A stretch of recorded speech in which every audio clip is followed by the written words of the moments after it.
তুই আমাকে বাধা দেওয়ার কে শুনি? তুই নিজেও ভালো করে জানিস যে আমি মেহেন্দি প্রতিযোগিতায় নাম দিলে তোরা কেউ ধোপে টিকতে পারবি না। সেই জন্যই তো আমাকে ভয় দেখাতে এসেছিস, তাই না? ভয় কেন দেখাবো? আমি শুধু তোকে এটাই মনে করিয়ে দিতে এলাম যে আমার বাবা এই স্কুলের শিক্ষক। তুই আমাকে সামান্য মেহেন্দি প্রতিযোগিতায় টেক্কা দিতে গিয়ে শুধু শুধু ফেল করে একই ক্লাসে বসে থাকিস না যেন। এই তো ভয় দেখাচ্ছিস, ফেল করার ভয় দেখাচ্ছিস তো। তবে এইসব সামান্য ভয় দেখানো আমার কিচ্ছু যায় আসে না। আমি যখন বলেছি আমি মেহেন্দি প্রতিযোগিতায় নাম দেব, তখন আমি দেবই। আর আমি যখন বলেছি এই প্রতিযোগিতায় আমি জিতবো, তখন আমি জিতবই। দেখি তুই কিভাবে আমাকে আটকাস। আমি কেন আটকাবো? তোর ক্ষমতা থাকলে তুই জিতে দেখা। আমি তো বলছি যার যোগ্যতা থাকবে সেই জিতবে, এটাই তো নরমাল। আজ অব্দি আমাকে মেহেন্দি পড়ানোতে কেউ কখনো হারাতে পারিনি, তাই তুইও পারবি না। তাই ওটা নিয়ে আমি ভাবছি না, ওকে? আমি ভাবছি যে জিতবে সে হেরে যাওয়া প্রতিযোগীকে কি উপহার দেবে।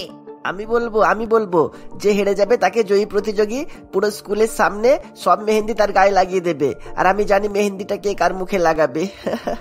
তাহলে একেবারে প্রতিযোগিতার দিন দেখা হচ্ছে। আমাকেও তো দেখাতে হবে আমার বাবা মা আমার নাম সৃজনী রেখে কতটা ঠিক কাজ করেছে।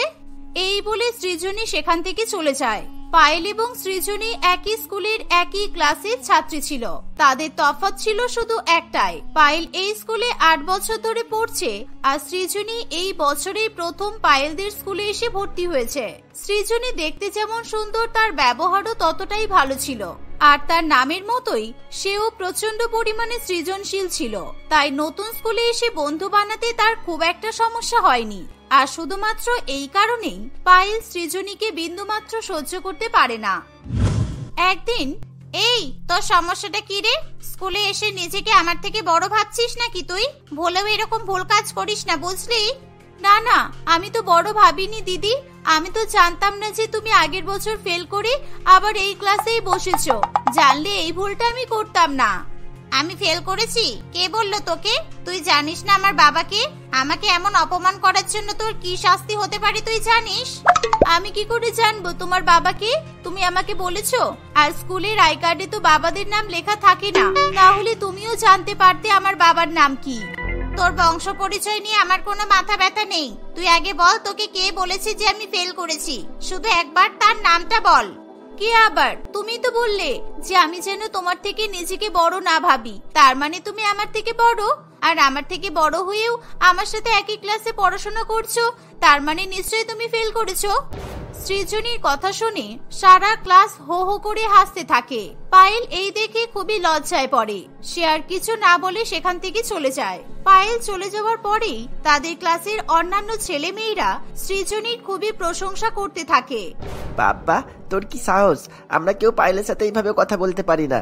ওর বাবা তো আমাদের স্কুলের অঙ্কের শিক্ষক, তাই ভয় লাগে যদি পায়েল আমাদের নামে নালিশ করে আমাদের ফেল করিয়ে দেয়। তাই। আরে তোরে চিন্তা করছিস কেন? আমি তো আছি। আমি একাই পায়েলের ঝনঝন করা বন্ধ করে দেব। আমার নাম কি আর এমনি এমনি সৃজনী? আমার সৃজনশীলতা এখনো তোরা দেখিসনি।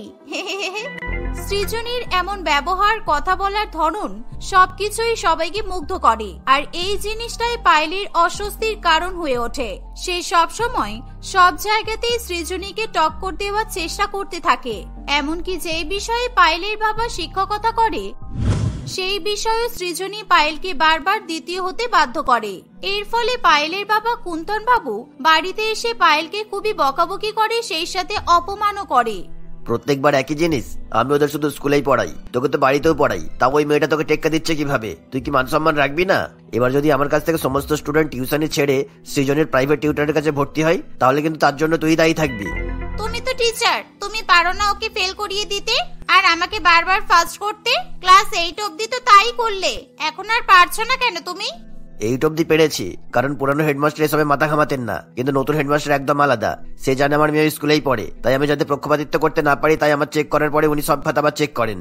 বাহ, একে এই নতুন মেয়ে আমার লাইফ একেবারে হেল করছে, তার উপর আবার নতুন হেডমাস্টার। স্কুলের শেষ 2 বছর এরা আমাকে শান্তিতে কাটাতে দেবে না। ঝগড়া বিবাদে মন না দিয়ে পড়াশোনা করো, তবে স্কুলের দিনগুলো আনন্দ করে কাটবে। এই বলে কুন্তন বাবু সেখান থেকে চলে যায়। কিন্তু কুন্তল বাবুর কথা শুনে পায়েল প্রচন্ড রেগে যায়।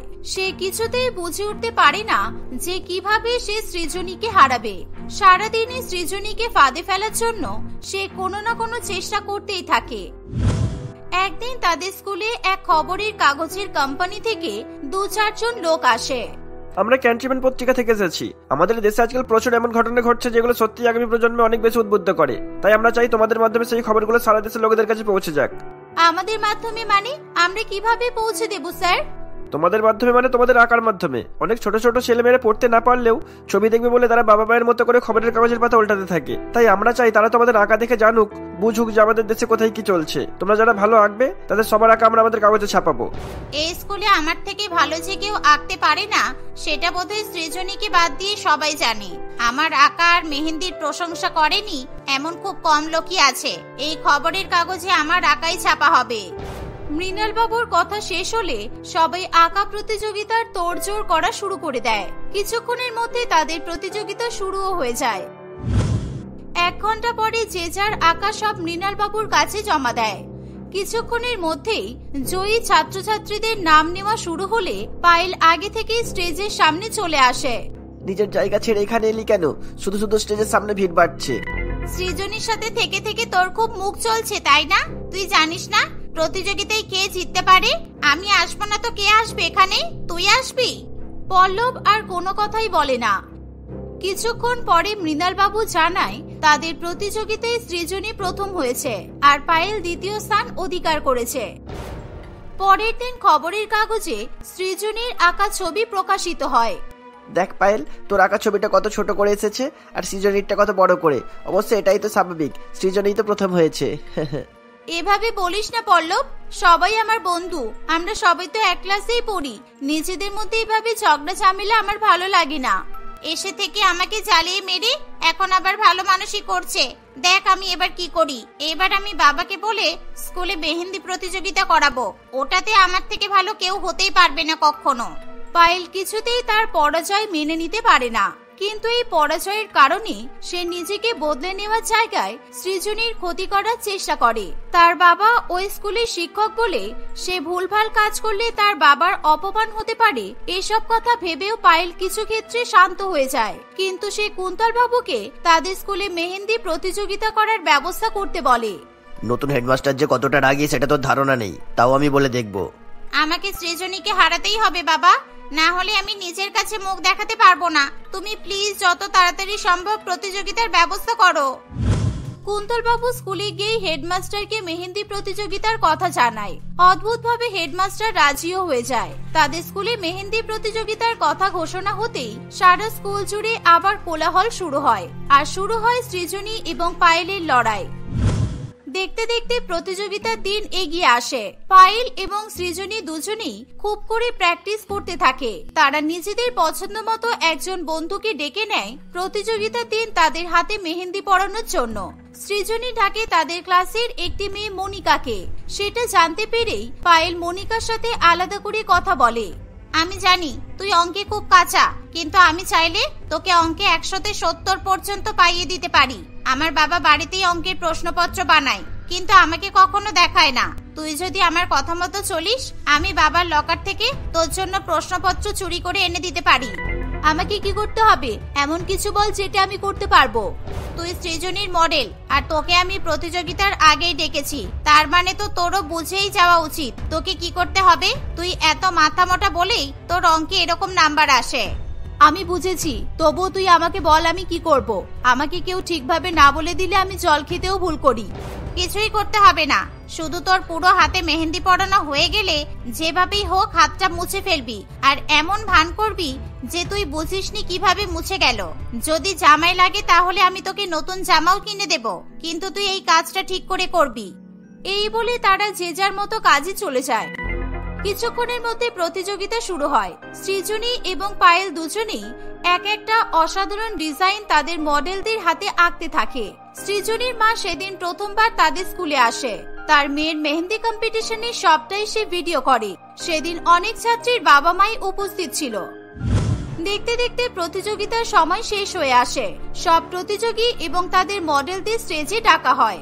স্টেজের দিকে যেতেই মনিকা ইচ্ছা করে তার জামায় মেহেন্দি পরানো হাতটা মুছে নেয়।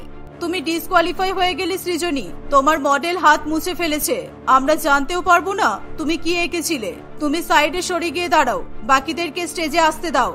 কমলিকা ম্যাডামের কথা শুনে সৃজনী খুবই দুঃখ পায়, কিন্তু তার মা সঙ্গে সঙ্গে স্টেজে উঠে সৃজনীর হাতের আঁকা মেহেন্দি সবাইকে দেখায়। সমস্ত শিক্ষক শিক্ষিকারা অবাক হয়ে যায়। পায়েল এত কিছু করেও সৃজনীকে আটকাতে পারে না দেখে প্রচন্ড পরিমাণে রেগে যায়। এমন সময় মনিকা লক্ষ্য করে তার মা দূর থেকে তাকে চোখ রাঙাচ্ছে। সে মেহেন্দি জামায় লাগিয়ে জামাটা নষ্ট করেছে বলে মনিকা খুব ভয় পেয়ে যায়। সে তার মায়ের উদ্দেশ্যে স্টেজের উপর থেকে চিৎকার করে বলে, তুমি চিন্তা করো না মা, পায়েল বলেছে আমাকে নতুন জামা কিনে দেবে। আমি তো ওর কথা শুনেই মেহেন্দিটা জামাই মুছে ফেলেছি। কিরে পায়েল, আমাকে এবার নতুন জামা কিনে দিবি তো? পায়েল লজ্জায় মুখ নামিয়ে নেয়। সমস্ত শিক্ষক শিক্ষিকার সামনে কুন্তল বাবুও লজ্জায় পড়ে। সেদিনের প্রতিযোগিতাতেও পায়েল হেরে যায়। চিটিং করার জন্য তাকে ডিসকোয়ালিফাই করা হয়। সে মনের দুঃখে বাড়ির দিকে চলে যাবে, এমন সময় সৃজনী সেখানে আসে। জিতে গেছিস বলে আমার মুখে মেহেন্দি লাগাতে এসেছিস, তাই তো? ঠিক আছে লাগা, আমি এটারই যোগ্য। শুরু থেকে নিজে কিভাবে জিতবো তা না ভেবে আমি তোকে কিভাবে হারাবো সেটাই ভেবেছি। সেই জন্যই আজকে আমার এই অবস্থা হয়েছে। আমি তো মেহেন্দি লাগাতে আসিনি, আমি আমার ট্রফিটা ভাগ করে নিতে এসেছি। কারণ আমি জানি তুই অনেক ভালো মেহেন্দি পড়াস।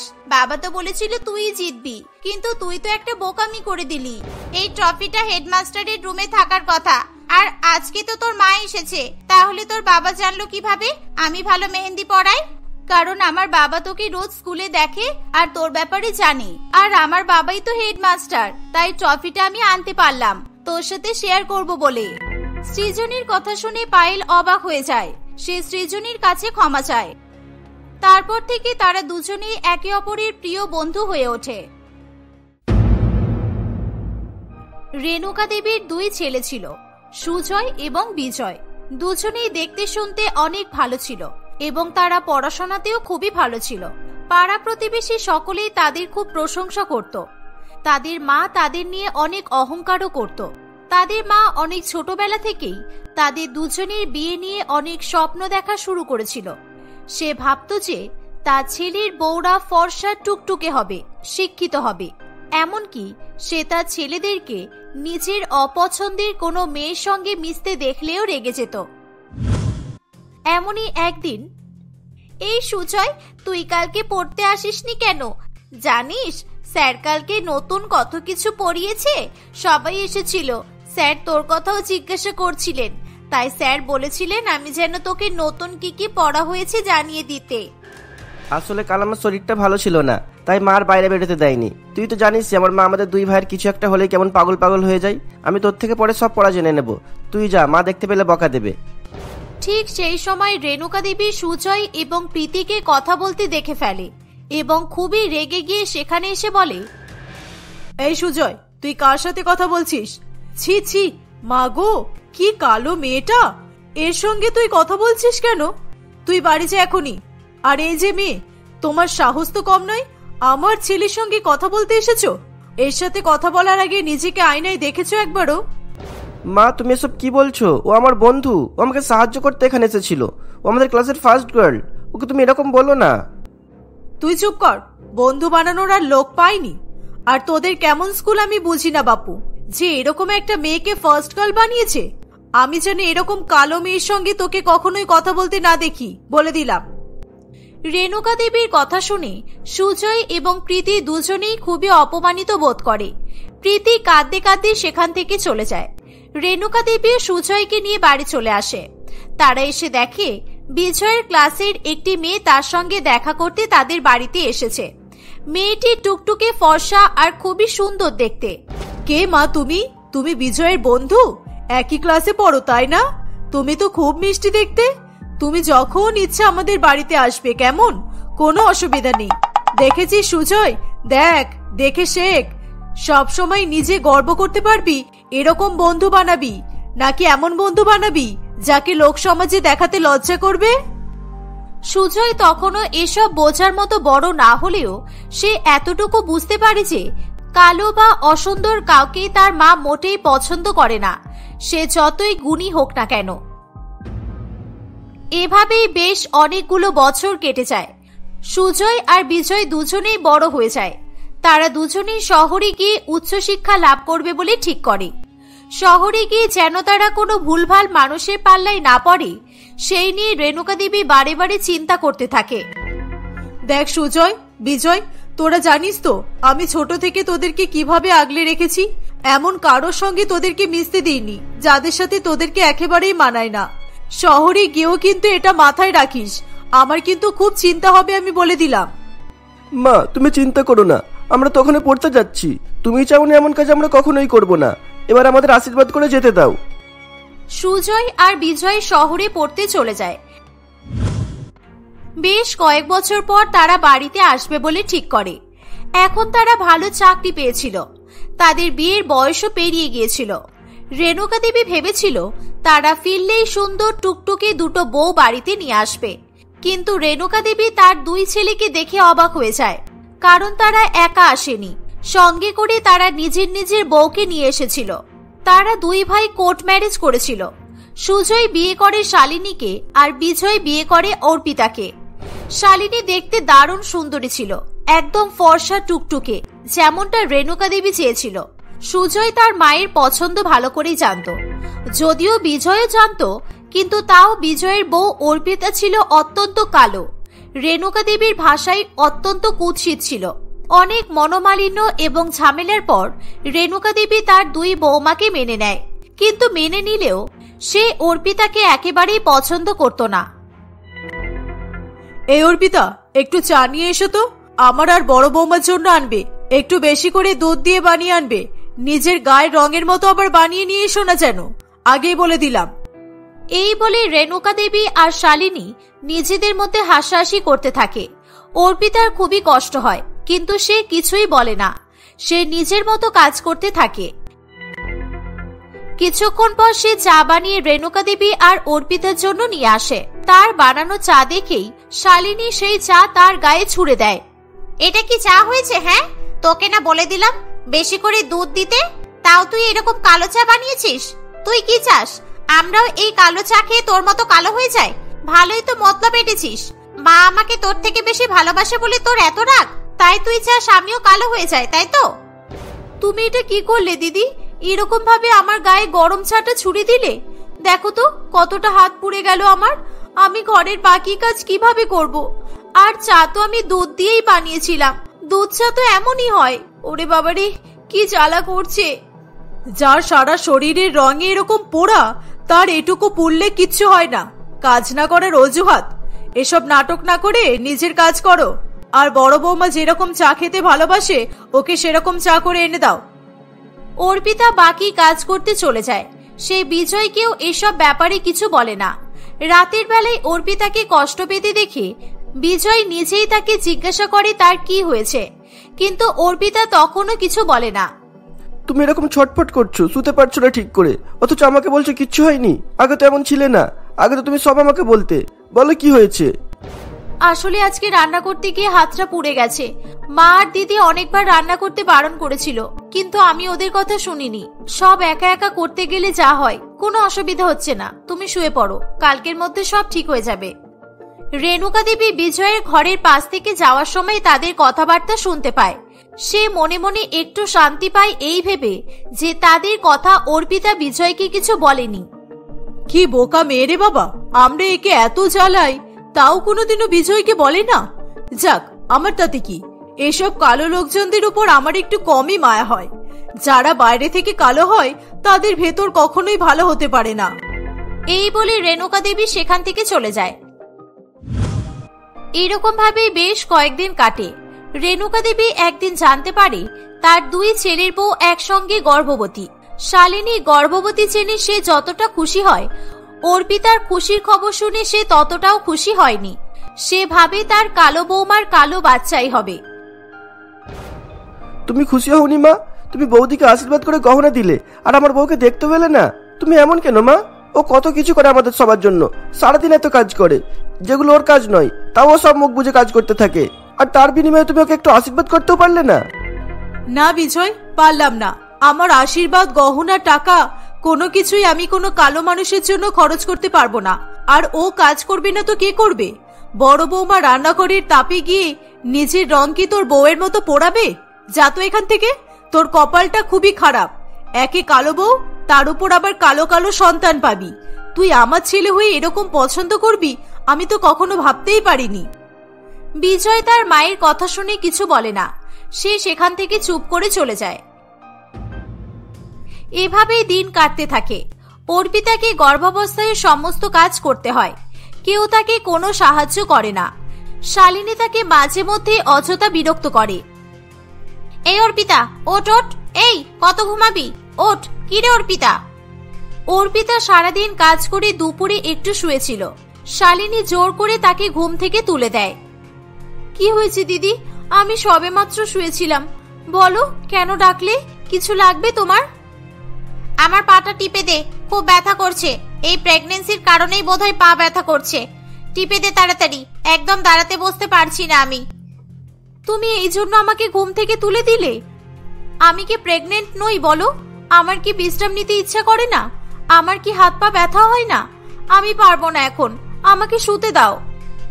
এখনই যেটা করতে বলেছি কর, না হলে মাকে গিয়ে তোর নামে এমন নালিশ করব না, দেখবি তখন এই বাড়ির ভাত খাওয়াও তোর কপালে জুটবে না। অর্পিতা কোনো রকমের অশান্তি চাইতো না, সে চাইতো সুখী সংসার করতে। তাই সে কিছু না বলে শালিনীর কথা মতো তার পা টিপে দেয়। এরকম ভাবে আরো কয়েকদিন কাটে। দেখতে দেখতে তাদের স্বাদের দিন এসে উপস্থিত হয়। শালিনীকে জিজ্ঞাসা করে তার শাশুড়ি মা পছন্দ মতো খাবার কিনে আনে। এদিকে অর্পিতারও যে স্বাদ ছিল সে কথা সবাই ভুলে যায়, শুধুমাত্র বিজয় ছাড়া। আজ তো অর্পিতারও স্বাদ। আমি ভাবছি ওর পছন্দ মতো কিছু রান্না করলে কেমন হয় মা? ওকে সারপ্রাইজ দেব, ওর সব পছন্দ তো আমাদের জানা আছে। ভালো হবে না মা, বলো? সারপ্রাইজটা কি দিবি শুনি? রান্না তো ওকেই করতে হবে। আর হ্যাঁ, আগে শালিনীর পছন্দের রান্না হবে, তারপর ওর পছন্দ মতো ও রান্না করে খাবে। এর বাইরে আমি আর কোনো কথা শুনতে চাই না। এই অবস্থা তো মেয়েটাকে কাজ করাতে তোমার একটুও পাচ্ছে না মা? আর কত কষ্ট দেবে ওকে? যা পারছো করাচ্ছ, আমি আর অর্পিতাকে এখানে রাখবো না। এই শেষ কয়েকটা মাস আমি ওকে বিশ্রাম দিতে চাই। বিজয় সেখান থেকে চলে গেলে রেণুকা দেবী স্বাদের আয়োজন করতে শুরু করে। সমস্ত রকম ভালো খাবারে তাদের টেবিল ভরে যায়। সমস্ত কিছু রান্না করেছিল অর্পিতা নিজেই। শালিনী খেতে বসলে প্রতিবেশীরা একে একে তাকে আশীর্বাদ করে এবং উপহার দেয়। অর্পিতা দূরে দাঁড়িয়ে দাঁড়িয়ে দেখতে থাকে। এত আয়োজন, এত উপহার দেখে তার চোখ জলজল করে ওঠে। এ কি অর্পিতা বৌমা, তুমি ওখানে দাঁড়িয়ে আছো কেন? তুমিও এসো, আজকে তো তোমারও স্বাদ। আমরা সবাই তোমার জন্য উপহার এনেছি। এসো এদিকে, শালিনীর পাশে এসে বসো, এসো বলছি। অর্পিতাকে সেখানে আসতে দেখে কমলা দেবী খুবই রেগে যায়। না না, ও এই টেবিলে বসবে না। এখানে সব শালিনীর পছন্দের খাবার আছে, ও এসব খাবে না। তোমাদের আশীর্বাদ করার হলে করো, কিন্তু এখানে ওর খাওয়ার মতো কিছু নেই। এই শুনে অর্পিতা কান্নায় ভেঙে পড়ে এবং সে সেখান থেকে চলে যায়। পাড়া প্রতিবেশী কারোরই রেণুকা দেবীর এই ব্যবহার ভালো লাগে না, কিন্তু তারা তো অতিথি মাত্র। সকলের খাওয়া দাওয়া হয়ে গেলে সবাই যে যার মতো বাড়ি চলে যাওয়ার পর রেণুকা দেবী অর্পিতাকে বলে তার কিছু খাবার থাকলে সে খেতে পারে। অর্পিতা গিয়ে দেখে সেখানে কিছুই নেই। নিজের স্বাদের দিনে এত কিছু রান্না করেও তাকে খালি পেটে শুয়ে পড়তে হয়। সন্ধেবেলা হঠাৎ রেণুকা দেবী খুবই অসুস্থ বোধ করে। রেণুকা দেবী ভীষণ পরিমাণে ঘামতে থাকে আর তার মাথা ঘুরতে থাকে। সে শালিনীকে তার অসুস্থতার কথা বললে শালিনী ঘুম পেয়েছে বলে সেখান থেকে চলে যায়। অন্যদিকে অর্পিতা রেণুকা দেবীকে কষ্ট পেতে দেখে নিজে ড্রাইভ করে তাকে হাসপাতালে নিয়ে যায়। রেণুকা দেবী সুস্থ হয়ে ওঠে, কিন্তু অর্পিতা আর বিজয়কে সে সেখানে দেখতে পায় না। তখন সে সুজয়কে তার বড় ছেলে এবং বৌমার ব্যাপারে জিজ্ঞাসা করে। মা, বিজয় আর অর্পিতা তো বাড়ি ছেড়ে চলে গেছে, ওরা আর আসবে না বলেছে। তোমার সুস্থ হওয়া পর্যন্ত ওরা এখানেই ছিল। আর অর্পিতা দিনরাত তোমার সেবা করেছে। ওই গর্ভ অবস্থাতেও তোমাকে একা গাড়ি চালিয়ে হসপিটালে নিয়ে এসেছে, আর তুমি ওদের আটকালে না। মেয়েটা এত কিছু করলো আর আমার সাথে দেখা না করেই চলে গেল। কে ও? ও গাড়ি চালাতে কিভাবে জানলো? আর ও গাড়ি কোথায় পেলো? আমাদের তো গাড়ি নেই। ওটা অর্পিতার নিজের গাড়ি মা। আমরা শহরে যে কোম্পানিতে কাজ করতাম, অর্পিতা সেই কোম্পানির মালিক। ওর কালো রঙের জন্য বিয়ে হচ্ছিল না। যখন বিজয়ের মতো সুন্দর কেউ তাকে বিয়ের প্রস্তাব দেয়, সে শর্তটাকে যে পয়সা দিয়ে নয়, সে সবাইকে ভালোবাসা দিয়ে মন জয় করবে। আমাকে আর বিজয়কেও তোমাদের কিছু বলতে বারণ করে। তোমরা কিচ্ছু না জেনে শুনে মেয়েটাকে দিনের পর দিন এত কষ্ট দিয়েছো। আমি চাইলেও কিছু বলতে পারিনি আর করতেও পারিনি। আজ দেখো কি হলো। রেণুকা দেবী নিজের ভুল বুঝে খুবই কান্নাকাটি করে। বিজয় আর অর্পিতাকে ফোন করে সে ক্ষমা চায়। তারা ক্ষমা করে দিলেও আর কোনোদিনও বাড়ি ফিরে আসেনি। কয়েকদিন পর অর্পিতা এক সুন্দর টুকটুকে কন্যা সন্তানের জন্ম দেয়। গর্ভাবস্থায় অর্পিতার স্বাদ না মিটলেও উপরওয়ালা হয়তো তার স্বাদ মতো একটি কন্যা সন্তান তাকে দিয়েছিল।